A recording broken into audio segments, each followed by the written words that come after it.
الله وكفى والصلاة والسلام على من لا نبي بعده. أما بعد فأعوذ بالله من الشيطان الرجيم. بسم الله الرحمن الرحيم.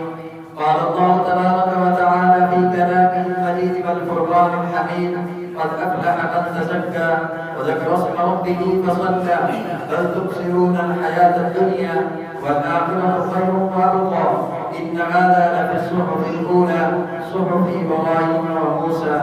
بارك الله لنا في القرآن العظيم ونفعنا وإياكم بالآيات والذكر الحكيم. نستغفر الله لي ولكم ولسائر المسلمين فاستغفروه إنه هو الغفور الرحيم.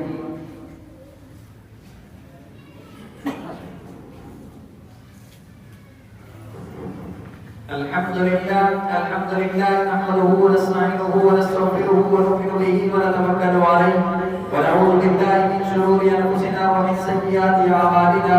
من يهده الله فلا مضل له ومن يضلل فلا هادي له. ونشهد ان لا اله الا الله وحده لا شريك له في الخلق والامر. ونشهد ان سيدنا ومولانا محمدا عبده ورسوله. اما بعد فاعوذ بالله من الشيطان الرجيم. بسم الله الرحمن الرحيم.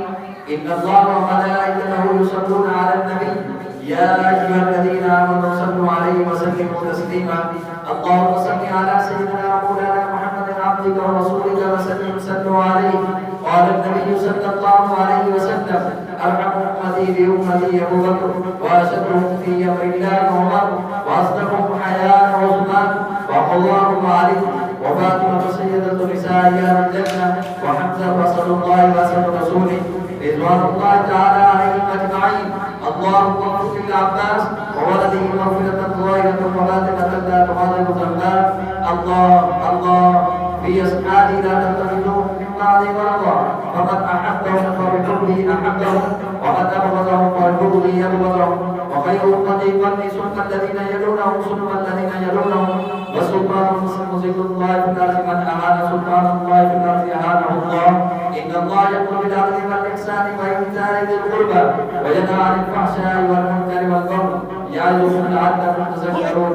فاذكروا الله يذكركم ولذكر الله تعالى أعلى وأجل وأتم وأعظم وأكبر والله يعلم ما تصنعون.